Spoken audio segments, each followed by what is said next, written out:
Hello friends, today I am going to discuss on balance of payment and the different components that are associated with balance of payment. Then I will also discuss on the balance of trade deficits, what are the reasons of balance of trade deficits and the measures that has to be taken to overcome the balance of trade deficits. And finally I will discuss on the balance of payment crisis and what are the measures that has to be taken to overcome this balance of payment crisis. So first of all, what is balance of payment? So balance of payment, it is the systematic record of all economic transactions between the residents of a country and the rest of the world in a particular year. And these transactions are made by government bodies, individuals and firms. And the authority that regulates and monitor the balance of payment in India is the Reserve Bank of India. Now, this balance of payment has two components, or it is calculated under two accounts. One is current account and another one is capital account.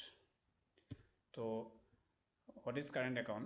In current account, again it has two parts. One is visible and other one is invisible. Under visible we have the goods, that is the amount of export and import. It is calculated under visible. And invisible has three components. One is services, income and transfers. So amount of goods, import and export, it is also known as balance of trade.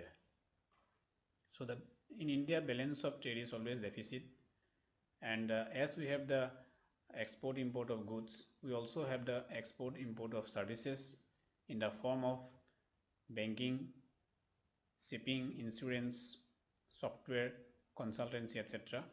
This is in surplus. We also have the income from profit, interest and dividend, it is deficit. And we also have the transfers in the form of remittance, donations and gift. So these actually come from the Indians who lived in foreigners.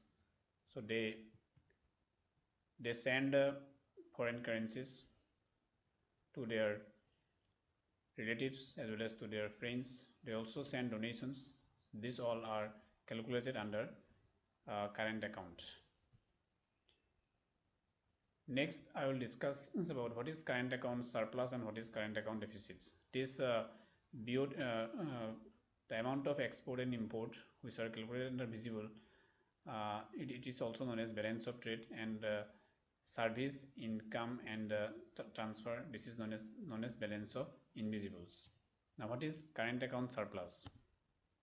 If both balance of trade, that is the amount of export and import, it is together known as balance of trade, and these all services, incomes and transfer all are known as together balance of invisibles. If both balance of trade and balance of invisibles are surplus and positive, then we call it as a current account surplus.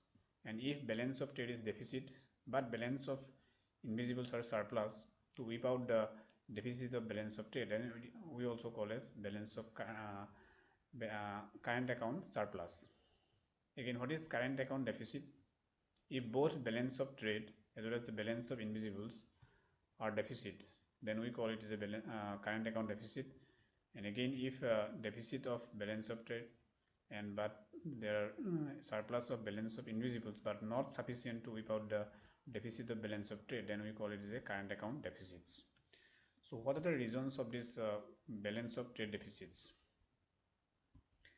So the reasons of balance of trade, I have already mentioned that the export and the amount of export and import in the form of goods is together known as balance of trade. But in India, the balance of trade is always deficit because we import more than the export. First reason is that we import more than export. Then in India, the imports 84% of its crude oil requirement, and this which amounts to around 25% of the Indian import bill. So these are the main cause of Indian balance of trade deficits. Now what are the measures that has to be taken by India to overcome or to minimize this balance of trade deficits? So number one is that India has to increase its strategic petroleum reserve. If we look at the scenario of the world, the USA has around 726.6 million barrels of strategic petroleum reserve. China has 475 million barrels. Japan has 324 million barrels, but India has only 38 million barrels of strategic petroleum reserves. So as we know, the price of the crude oil is very volatile in nature. Although at present the price of crude oil is below 30 uh, per barrel, $30 per barrel, but it will not continue for long. After 2 or 3 months, the price may go up to 70, 80 or $90 per barrel. Okay, so as a result, India cannot take the advantage of this low uh, price of crude oil. Okay, due to the lack of sufficient strategic petroleum reserves. Okay, if India have the uh, um, more than 700 or 800 strategic petroleum reserves, then it can buy this crude oil at a low price for future, and in the future when the price of the crude oil will go up, it can reduce its import of crude oil, which will help to minimize the balance of trade deficits. uh, in India at present, there are only 3 locations where these strategic petroleum reserves are there.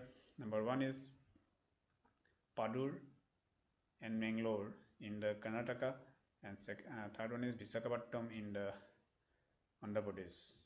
Again, 2 projects are under construction. Padur one, and second one is Sandi Kholi in Orissa. So these are the petroleum strategic petroleum reserves in India. So this is number one. Number two is that the introduction of electric vehicles should be introduced in India as early as possible, because when there will be electric vehicles, it will reduce the import bill of crude oil, which will help to minimize the balance of trade deficits, and ultimately it will strengthen the balance of payment. Next, I will discuss about the capital account. Again, capital account has 3 components. One is investment, next is loan, and next is NRI accounts. So investment that come to India in the form of FDI, FII, and FPI, means foreign direct investment, foreign institutional investment, and the foreign portfolio investment, and it is always surplus. And loans that taken by the India from the international financial organizations like World Bank and IMF, it is always surplus. And then NRI account means the Indians who lived in the foreigns, they transfer foreign currencies to the to India, okay, to their families. So in their NRI accounts, okay, it is also surplus, and India is the second largest recipient of remittance after China. So one important thing is that in the capital account in India, capital account is surplus. Okay, although we have the current account deficits, so which is balanced by capital account surplus. As a result, we have a stable balance of payment. Now, what is balance of payment crisis? In simple words, balance of payment crisis means insufficient foreign reserve. Okay, when there is balance of payment crisis in a country, then it means that the country is unable to pay for essential imports, or it fails to pay the external debt. Okay, so as a result of which the currency of that particular country will depreciate. Okay, we can take the example of India. In 1990, Gulf War occurs, as a result of which affect the crude oil supply. So therefore, the price of the crude oil go very high. Okay, so which impact the Indian foreign exchange reserve, and the Indian foreign exchange reserve reduced to just 1.2 billion US dollar. Okay, so which amounts to around import bill of only 3 weeks. So this led to the BoP crisis in India in 1990. So we all know that in 1990, before 1991, India is a very closed economy, because government interfere in the means of production, and there were severe restrictions in the import as well as in the investment, which demotivated the foreign companies to invest in India. But after 1991, India has introduced LPG, or liberalizations, privatizations, and globalizations, so which opens up the Indian economy to the rest of the world. And India also reduced the restrictions in license, and which attracts foreign investment.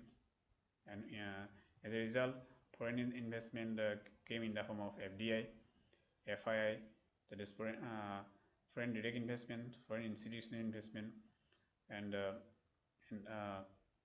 which strengthened the capital account of India.